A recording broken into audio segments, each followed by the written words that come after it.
Hi, hello everyone. How are you all? I hope you all are doing good. So, in previous class, what we studied? We studied the anatomical part of spinal cord and the vertebrae. Because if it is necessary to know the anatomical structures and the functions before studying the spinal anesthesia. So, in this class, as I already told you, like I made some parts. It's then only it's easy to study now. For that reason, that first part was regarding the anatomical part. But this class, I'll cover in which condition we will give spinal anesthesia and in which condition we have to avoid spinal anesthesia. So, in this class, we will cover the indications and contraindications in spinal anesthesia. So, when it comes to the indications, some people might have experience of this now. Some people may like they might have fallen from bike or something. That time their leg or femur got injured. In that condition, I think they had underwent any surgeries during that time. They might have taken spinal anesthesia. So that those only will come in the indications in which condition we will give spinal anesthesia. Like in that condition, it is not necessary to give general anesthesia. It's okay if the patient is okay, he is cooperating. We can give spinal anesthesia in that conditions. So the condition in which we will give spinal anesthesia are called as indications of spinal anesthesia. So, like orthoscopic surgeries on the pelvis, hip, femur, knee, tibia, and ankle joint, including arthroplasty, arthroscopy, and all. So, um, in arthroscopic surgery, fractures of the bony structures of the lower limbs, in that conditions, what we will do, we will give spinal anesthesia because they are the below the umbilicus, na? They are below the umbilicus. So it's better to give spinal anesthesia instead of giving general anesthesia. Compared to the general anesthesia, spinal anesthesia anesthetic complications are very less compared to general anesthesia. So, if the patient is cooperating in that condition, we can give spinal anesthesia in these conditions. So, like lower fractures like tibia fracture, knee fracture, femur fracture, or the pelvis hip fracture will be there. Na? In that condition, we will give spinal anesthesia. And in arthroplasty surgeries and arthroscopic, they'll insert some scope and they'll do in that condition also they'll prefer spinal anesthesia compared to general anesthesia. Next is hernia repair. Hernia repair. In that we have so many hernias like inguinal hernia, epigastric hernia, umbilical hernia, and femoral hernia. Hernia means hernia is a tissue. It's like a tissue that bulges out of a weak spot. Hernia is a like a tissue. It's a tissue only. It bulges out from out of the skin, out of a weak point. See, we can spot here, na? We can spot here. These are the very like weak parts. These are the very weak parts. In this area, what happened? There is a bulgy structures coming out, na? These are called as the hernias. Like hernias of umbilical hernia, inguinal hernia, femoral hernia. Means where they are bulging out, na? In that structure we can see inguinal hernia is in the groin region. In the groin region, this is the groin region. In this region, inguinal hernia is there, femoral hernia is there, and here we have epigastric hernia, epigastric region. In epigastric region, we have a hernia here. That hernia is called as epigastric hernia. In these conditions, what they'll do, they'll give spinal anesthesia, and the lower part will be in numb state or in unconscious state. In this condition, also we will give spinal anesthesia. Next is hemorrhoidectomy. Hemorrhoidectomy means hemorrhoids are enlarged structures, enlarged blood vessels in the anus part. See, in the anus part, what happens? There will be some um, enlarged structures. Some blood vessels will be there, na? In anal part, we can spot here. In the anal part, what will happen? We have some blood vessels. When they are enlarged, now they'll do, they'll cause pain. They'll cause pain and bleeding. They'll cause pain and bleeding. So we have external and internal hemorrhoids according to the like how they are coming out. If it is inside, that is internal hemorrhoid. If it is coming out of the anal canal, that is the external hemorrhoids. In this condition also we will give spinal anesthesia. And next is cystectomy. In cystectomy, what we will in the bladder, they might we will patient might have some cyst formation. In that condition also, what we will do, we will remove that. Ectomy means removal, so cyst means cyst, that structure cyst. So in that condition also, what we will do, we will remove the cyst part. To remove a cyst, we will patient will be patient will be posted for the surgery. And surgeries to remove all or part of the bladder. The cyst will be removed from the bladder. That condition is called as cystectomy. This is the surgical procedure. In that condition also, what we will do, we will give spinal anesthesia. And next is fistulectomy. In fistulectomy, what will happen? Patients, what will happen? What is fistulectomy? First, it is a surgical procedure of treating fistula in the anal canal. What happens in the fistula? The patient will be having anal fistula will be there. Now, there, what will happen? There will be some tissue which blocks the anal canal. So in that condition also, what we will do, we will give spinal anesthesia in fistulectomy patient. And in TURP patient, TURP means transurethral resection of prostate. Transurethral resection of prostate, like when there is an enlargement in the prostate will be enlarged. In that condition, what they'll do, they'll put a scope inside, and they'll do, they'll insert that scope through the penis, and they'll remove the prostatic gland. That is what we call it as the transurethral resection of prostate, a part of the prostate gland. What they'll do, they'll remove a part of the prostate gland. That is called as TURP. You can see in this picture. As you can see in this picture, this is the this is like what this is a bladder. Urethra. This is the urethra, not bladder. This is urethra. Na? Here, what they'll do, it will block the urine. This will block the urine. So what they'll do, they'll resect the prostate. A part of the prostate will be resected, and here the channel is created. That patient can pass urine normally. So in this condition also, what they'll do, they'll prefer spinal anesthesia over general anesthesia. It's small procedure. It's not that big procedure. Na? So in that condition also, we'll give spinal anesthesia. In TURBT patient, this is a TURBT patient ka bladder restriction. See, in this bladder, what is there? There is a tumor here. Because of tumor, that patient can't pass his urine. It's difficult to pass urine. In that condition, what they'll do, they'll give spinal anesthesia, and with the help of a scope and with the help of scope, they'll visualize structures, and they'll remove this tumor out of the body. Next, in hysterectomy patients, in hysterectomy means what they'll do, they'll remove uterus in females, like after 50 years or 40, after 45 years, females will undergo like hysterectomy, because after hysterectomy, the patient or the female patient will not get pregnant. She can't get pregnant, or that time there will be menopause. So in that condition, they'll go undergo hysterectomy.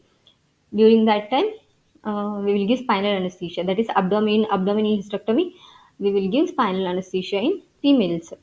And when it comes to LSAS, this is majorly in LSAS patient, the spinal anesthesia is like mostly preferable. In normal delivery, there is no requirement of spinal anesthesia or any anesthesia. But in C-section, that is in cesarean section, we will give spinal anesthesia in the back part, in the back area, and the patient body will be in unconscious state. That downward part, that is lower limb will be in unconscious state. In that condition also, we will give spinal anesthesia. These are the condition in which what all condition we will give. The arthroscopic surgeries, like tibia, femur, hip surgeries, ankle surgeries, arthroplasty, arthroscopy, hernia repair like inguinal hernia, epigastric hernia, umbilical hernia, femoral hernia we have. In that condition also we will give spinal anesthesia. And when it comes to the anal calca, surgeries like hemorrhagectomy is there, hysterectomy is there. In that condition, we will give spinal anesthesia. Cystectomy is there, removal of a cyst from the from the uh, from the bladder. That in that condition, TURP, resection of prostate, and removal of bladder tumor, and the removal of that uterus. And in cesarean section also, in normal delivery, it is not required. In cesarean section, we will give spinal anesthesia. When it comes to the contraindications mean in which condition we have to avoid, spinal anesthesia. There will be some reason, there should be some reason not to avoid these conditions. Why? Those comes in contraindications of spinal anesthesia. In what all condition we will contraindicate spinal anesthesia. We will avoid this one spinal anesthesia. They are the contraindications in spinal anesthesia. As you can see, the first one is patient refusal. Patient refusal, what happens if the surgery is small, it's in a lower limb surgery, it's a lower limb surgery, but still some people are very scared or anxietic na during that time. What they'll do, they'll refuse, no, I can't see that procedure, I can't see, like that they'll do. So in that condition, what they'll do, during patient refusal, in patient refusal, what we'll go general anesthesia. Or if the surgery is too small, then we will go sedation also. So, in that condition, in patient refusal, if the patient is refusing to take the spinal anesthesia because of the scare, like anxiety issue or something, in that condition, what we will do, we will contraindicate spinal anesthesia in those patients. Next is local infection. If there is any infection to that area in the spinal region, the cord region, like in the back portion, if there is any local infection, like there will be some pus filled structures will be there, or something will be there now, or burn. Sometimes patient will be that back portion will be burnt. In that condition, if there is any local infection will be there now, in that condition, see, if think this is as a spinal cord, this is outside skin. So if there is any infection in this area, and if we give spinal anesthesia in this condition, what will happen, this infection will spread into the inside the spinal cord na? Like in the spinal cord region na, it's very harmful. In that condition also, what we have to do, we have to avoid spinal anesthesia. And in sepsis at the site of infection, if there is any sepsis, like local infection only, if there is any sepsis at the site of infection, if they give, what will happen, they'll also they'll carry that infection to the spinal cord. So in that condition also, what we have to do, we have to avoid spinal anesthesia. When it comes to bleeding disorders, like bleeding disorders, thrombocytopenia, or systemic coagulation, if the patient is coagulation is like range is very less or something, what will happen, that blood will not coagulate. In that condition also, what we have to do, we have to contraindicate spinal anesthesia. See, secondary to an increased risk of spinal or epidural hematoma, if the coagulation range is very low. So, if there is after giving spinal anesthesia or epidural anesthesia, if there is any hematoma, what will happen? Patient will like he'll start bleeding, na more. So if it is start bleeding more, if he is like his coagulation profile is very less, what will happen? It will start bleeding more, so much. So there will be a blood loss. So in that condition also, what we have to do, we have to avoids spinal anesthesia, bleeding disorders, or thrombocytopenia, systemic coagulations. In that condition, also we have to avoid spinal anesthesia. Next is aortic stenosis. You can see in this picture, these walls, aortic walls will be in normal condition, they are opened. In stenosis condition, what happen? They will like steno means in a closed structure, narrow. Those aortic wall will be closed in the narrow structure, so they are stenosed. In that condition, what will happen, the blood will not circulate properly from the heart, blood will not pump properly, like from left ventricle, they'll not properly pump the blood.